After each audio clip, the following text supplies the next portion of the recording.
Hi, this is Ron Ford in my Sanctum Sanctorum, surrounded by all my collectibles. This is an interview for Jacob Lenhoff Tours America.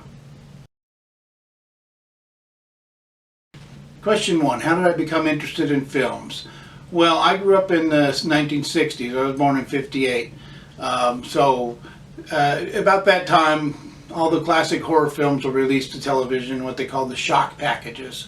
And that made movie monsters, the great passion of boys of that generation. Girls too, probably, but mostly boys. We lived for those monster movies. There was Famous Monsters of Filmland magazine, which had all the great pictures and made us drool and want to see all the movies. I would, every week I would circle all the horror-related, monster-related stuff in the TV guide and make sure I didn't miss anything. And that's where it all began for me.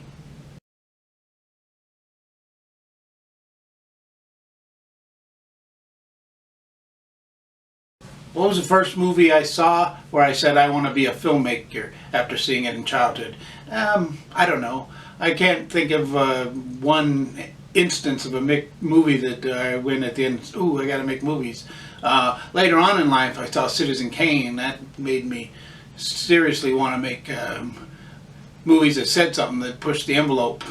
But back then, the earliest film I can remember watching is Little Shop of Horrors on television on Nightmare Theater, which was the local show that they showed 2 horror movies every Friday night.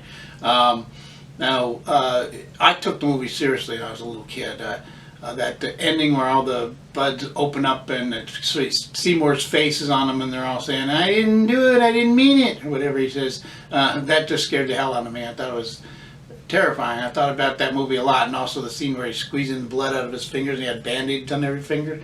Anyway, I took it seriously. I thought it was a scary movie and it really impressed me, and a lot of it might have started right there.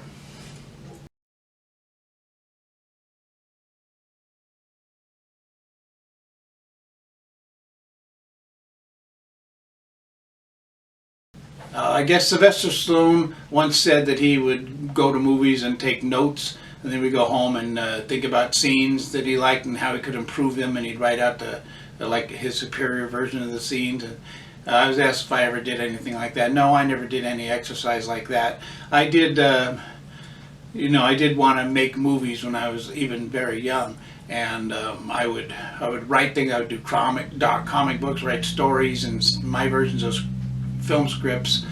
So I do that, but I didn't actually try and rewrite movies that I saw. When I was in high school, we got a Super 8 movie camera, and then I started making these things. I didn't know anything about editing. Everything was shot in order, and anyway, that's where my start came from.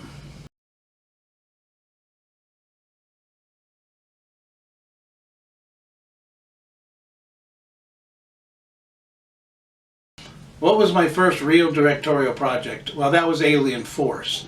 Now that came about because I had been hired to write new scenes for a film that was short called Blazing Force, starring Tyrone Wade, an action movie. I was hired to write new scenes to make the film longer.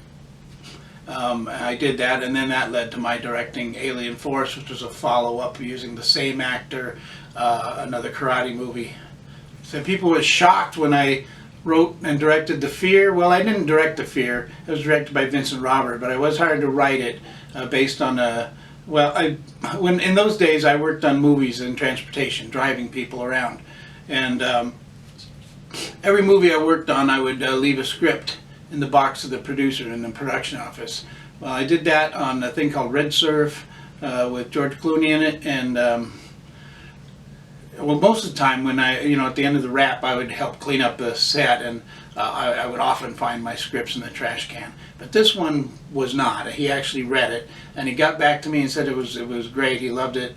Said he could produce it without making any changes, which I don't know if that's true or not. I mean, I read it now. It's got a lot of flaws. But anyway, that got me the job. He said he didn't want to make that movie because he didn't think it was a commercial project, but that he would hire me to write something soon. And a year later he called me and he did exactly that. He hired me to write a movie, and that became The Fear.